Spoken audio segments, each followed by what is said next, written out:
नमस्कार, बहुत स्वागत है आपका। आप देख रहे हैं जी राजस्थान। मैं हूं आपके साथ चंद्रश्री राजपूत और चलिए सीधे आपको सांगवाड़ा लिए चलते हैं, जहां प्रधानमंत्री नरेंद्र मोदी पहुंचे हैं और सभा को संबोधित कर रहे हैं। ये देखिए मिशन वसुंधरा पर प्रधानमंत्री नरेंद्र मोदी, और ये लाइव तस्वीरें आप देख रहे हैं सिर्फ और सिर्फ जी राजस्थान पर। ऐसे वीर पैदा किए हैं जिन वीरों ने महाराणा प्रताप की कीर्ति बढ़ाने में अपना खून पसीने का योगदान दिया था।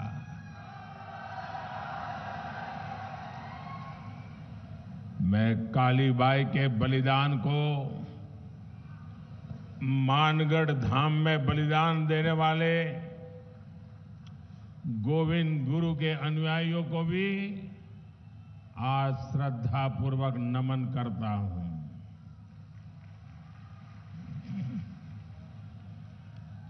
मेरे परिवारजनों, मैं डूंगरपुर बांसवाड़ा इलाके में कई बार आया हूं। शायद मेरे पास हिसाब भी नहीं होगा, इतनी बार आया हूं। आप लोगों के साथ मेरा नाता भी उतना तगड़ा रहा है। लेकिन आज जो मैं यहां ये जनसागर देख रहा हूं और वहां पीछे तक लोग खड़े हैं,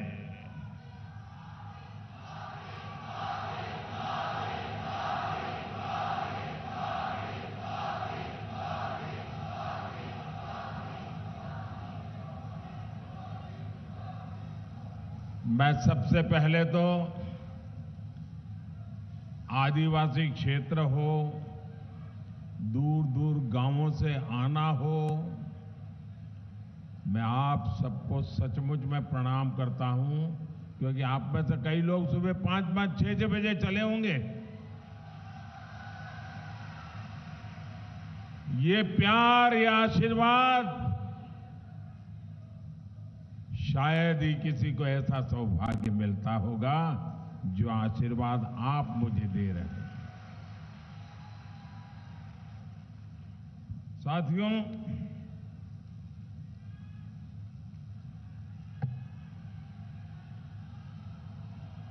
डूंगरपुर और बांसवाड़ा यानी वागड़ की इस पावन धरा पर मुझे अनेक बार आने का अवसर तो मिला है। कई बार ये पता लगाना भी मुश्किल हो जाता है कि हम राजस्थान में हैं कि गुजरात में हैं।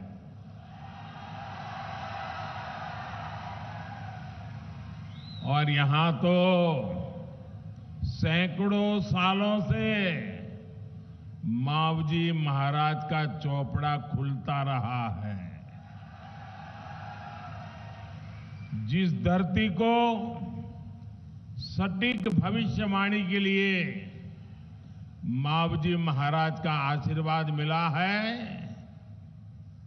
वहां ये साफ साफ दिख रहा है कि भाजपा आ रही है।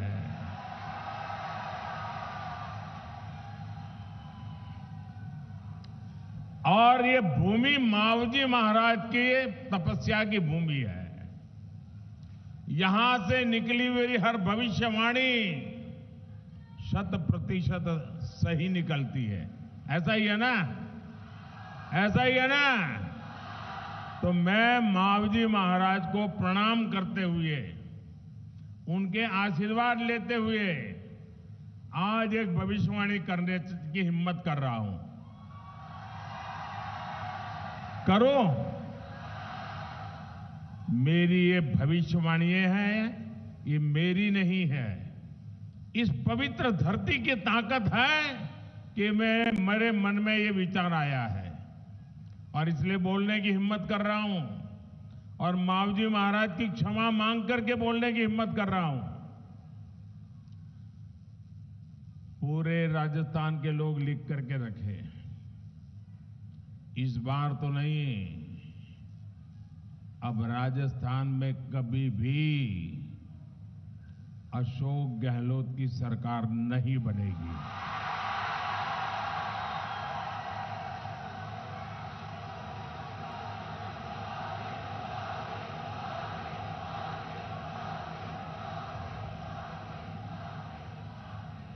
कभी भी नहीं। ये मावजी महाराज की धरती पर से बोले गए शब्द है और ये मावजी महाराज की धरती से बोला गया शब्द कभी गलत नहीं हो सकता है।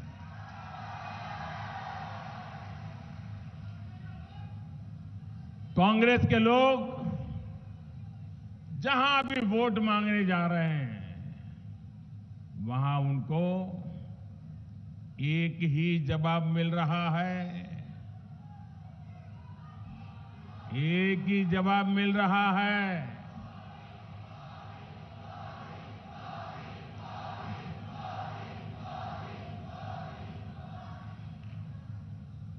लोग कहते हैं, बच्चे बच्चे बोलते हैं, बूढ़े बोलते हैं, बुजुर्ग बोलते हैं, वृद्ध माताएं बोल रही हैं, महिलाएं कह रही है, गहलोत जी, गहलोत जी, कौनी मिले वोट जी,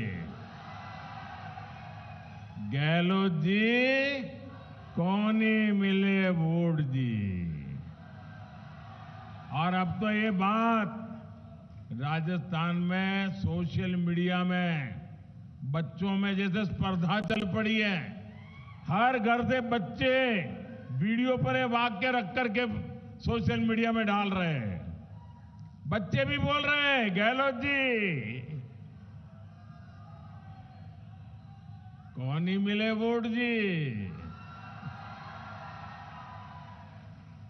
मेरे परिवारजनों, वागड़ क्षेत्र तो कांग्रेस के कुशासन का बहुत बड़ा भुक्तभोगी रहा है। कांग्रेस के कुशासन से कैसे युवाओं के सपने चकनाचूर हुए हैं, ये डूंगरपुर के लोग अच्छी तरह जानते हैं। कांग्रेस सरकार ने राजस्थान में हर सरकारी भर्ती में घोटाला किया है। किया है कि नहीं किया है? घोटाला ही घोटाला किया है ना। कांग्रेस के नेताओं और उनके करीबियों के बीच ऐसा कारोबार कि उनके बच्चे तो अफसर बन गए और आपके बच्चे चुन चुन करके बाहर कर दिए गए। ये आपके साथ जुल्म है कि नहीं है? आपके बच्चों के साथ अन्याय नहीं है कि नहीं है? आपके बच्चों के भविष्य के साथ खिलवाड़ है कि नहीं है? ऐसे लोगों को राजस्थान की धरती पर से चुन चुन करके साफ करना चाहिए कि नहीं करना चाहिए? जिन्होंने चुन चुन कर आपके बच्चों के भविष्य को तबाह किया है, उनको भी चुन चुन करके साफ करना चाहिए कि नहीं करना चाहिए? करोगे? जरा पीछे से हाथ ऊपर करके जवाब दीजिए, करोगे? शाबाश। कांग्रेस के पाले हुए पेपर लीक माफिया ने राजस्थान के युवाओं का भविष्य बर्बाद कर दिया है। आज जो कांग्रेस नेताओं के यहां छापे में निकल रहा है,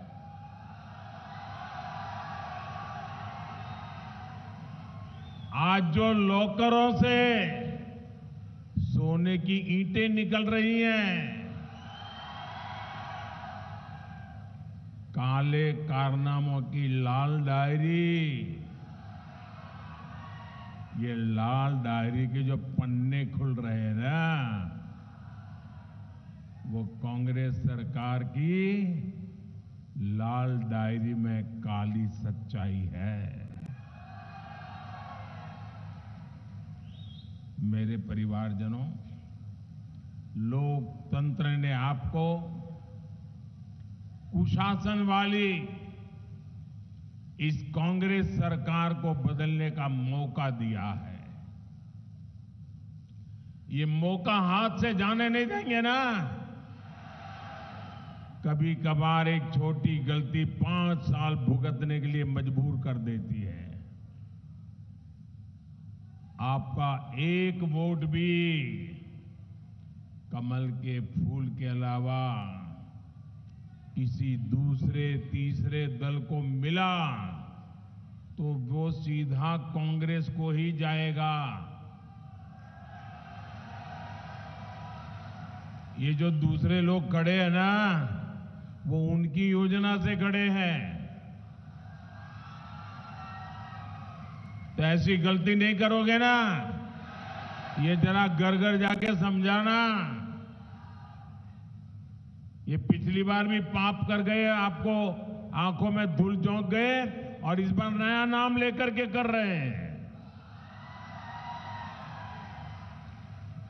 और इसलिए आपको याद रखना है, कांग्रेस का सुपड़ा साफ करो।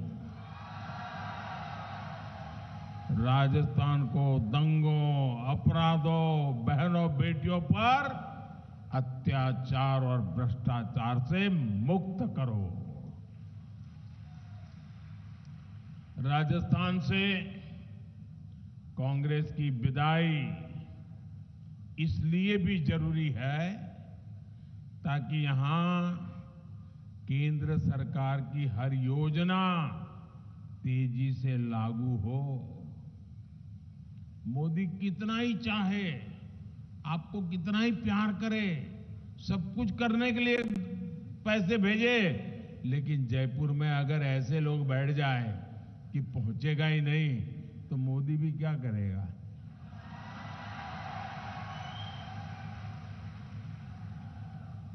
तो मोदी को भी तो काम करने का मौका मिलना चाहिए ना। आपके सपने मेरे संकल्प है, तो मोदी को भी तो काम करने का मौका मिलना चाहिए ना। आपके सपने मेरे संकल्प है, मैं उसे पूरा करना चाहता हूं। और इसलिए सारी रुकावटें दूर करिए। 21वीं सदी के राजस्थान को विकास के लिए निवेश और नौकरी बहुत जरूरी है और ये सिर्फ बीजेपी ही कर सकती है। आप लोग तो गुजरात के हर गली मोहल्ले को जानते हो। आप में से कोई ऐसा नहीं होगा जो गुजरात में गया ना हो या उसके रिश्तेदार गुजरात में रहते ना हो। इतनी प्रगति वहां दिख रही है, राजस्थान में क्यों नहीं दिख रही है भाई? वहां की जनता ने कमल पर भरोसा किया, भाजपा पर भरोसा किया, तेज गति से आगे बढ़ते चले गए और यहां उनके घर भरते गए, उनके बंगले बनते गए। आपके बच्चों के लिए कुछ नहीं हुआ। कांग्रेस चाहे वादों की पूरी लाल डायरी उसी को लेकर के क्यों न घूमती फिरे, मोदी की गारंटी इनके हर झूठे वायदों पर भारी है। गरीब कल्याण, जन कल्याण को लेकर कांग्रेस से उम्मीद खत्म होती है, वहां से मोदी की गारंटी शुरू होती है। साथियों, कांग्रेस ने दशकों के अपने शासनकाल में जो सोचा तक नहीं, वो बीते 10 साल में आपके सेवक ने देशवासियों के चरणों में समर्पित कर दिया है। किसी ने भी नहीं कल्पना की थी कि कभी भारत के 80 करोड़ लोगों को मुफ्त राशन मिलेगा। क्या कभी सोचा था? 80 करोड़ लोगों को 3 साल से मुफ्त राशन। ये कांग्रेस सरकार थी जिसके राज में अनाज सड़ जाता था, लेकिन इन्होंने गरीबों को अनाज देने से मना कर दिया था। गरीब की मां के कोख से पैदा हुआ है बेटा,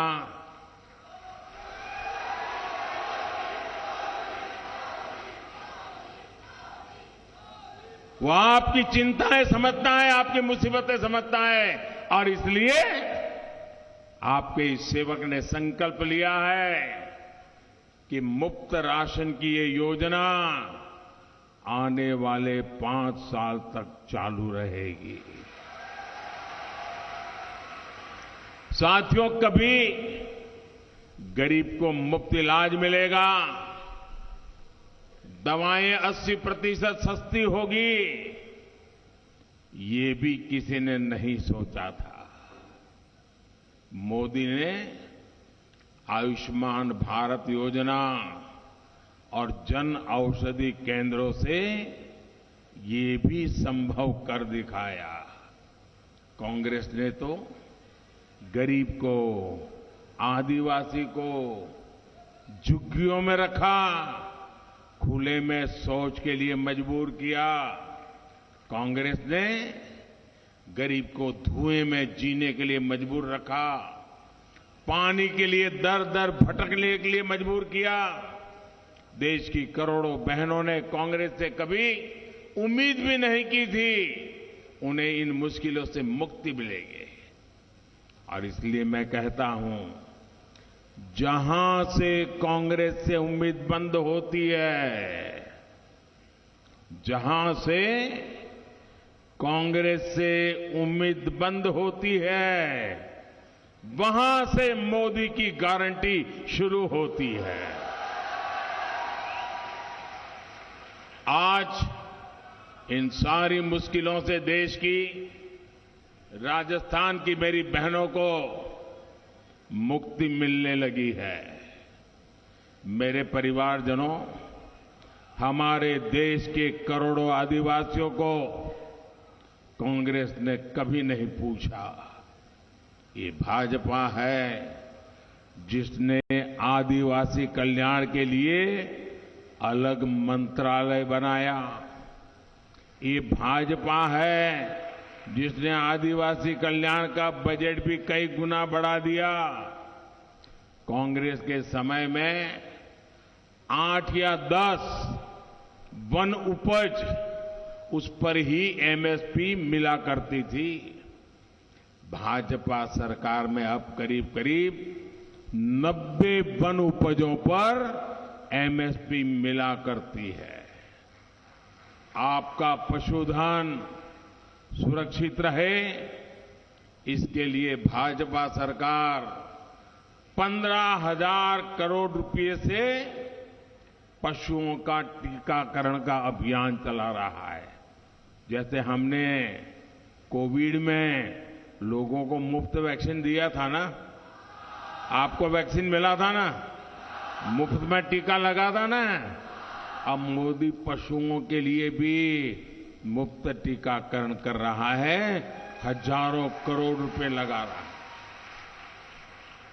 आपको याद है ना कि इसी गहलोत सरकार ने अपने दूसरे कार्यकाल में वन क्षेत्र में मवेशी चराने पर, आपको याद होना चाहिए, भूलना मत, मवेशी चराने पर, घास काटने पर जुर्माने को 500 से बढ़ाकर 25,000 कर दिया था।